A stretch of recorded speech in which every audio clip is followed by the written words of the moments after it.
Alright, so I've gotten a lot of questions about how do I write the simultaneous equations for the lab. And here's what I'm going to do. Alright, the first thing I'm going to do is just identify where the different node voltages are. There's going to be one right here at V1, there's going to be one here at V2, one here at V3, one here at V4, and one here at V5. Now, V1 we kind of already know what it is because in the lab this was 6 volts here, and since V1 is connected between ground and the V1 point here, we know that V1 just it automatically has to equal to 6 volts. So that's a known quantity. Next thing we're going to do is we're going to go V2 and we're going to write KCL equation here. All right, we're going to write KCL here. We're going to write one node equation for V2. Now when we write that one node equation for V2, we're going to have a current going this way. We pick these directions, by the way.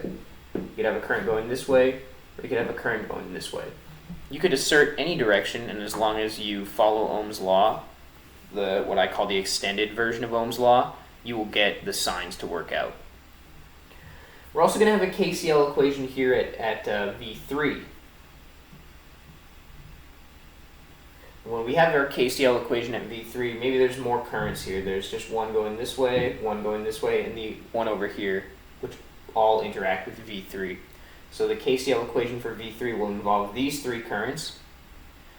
And we have 2 equations now, and we'd like to move on to V4, but we can't just directly move on to V4. And the reason we can't do that is because the V4 and V5 power supply is just randomly attached. It's not attached to the ground node. So to deal with that, we do something called supernode. And the way supernode works is what we're going to do is we're going to encircle the 2 nodes that are attached by the voltage source. And then we're going to do a KCL equation on that.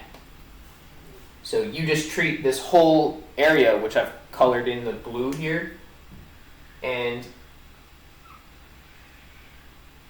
you do one KCL equation for that.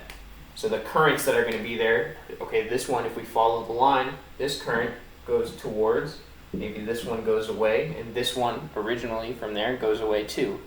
So the third equation is going to be a V4 and V5 supernode,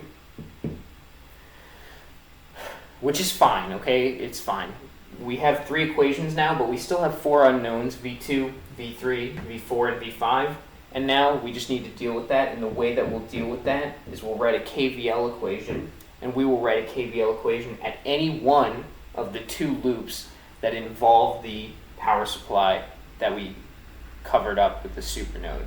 So we could either write one here, an IA, or we could write one here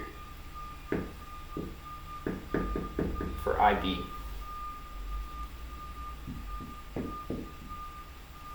Alright, I hope that helps someone do their analysis. If not, come talk to me.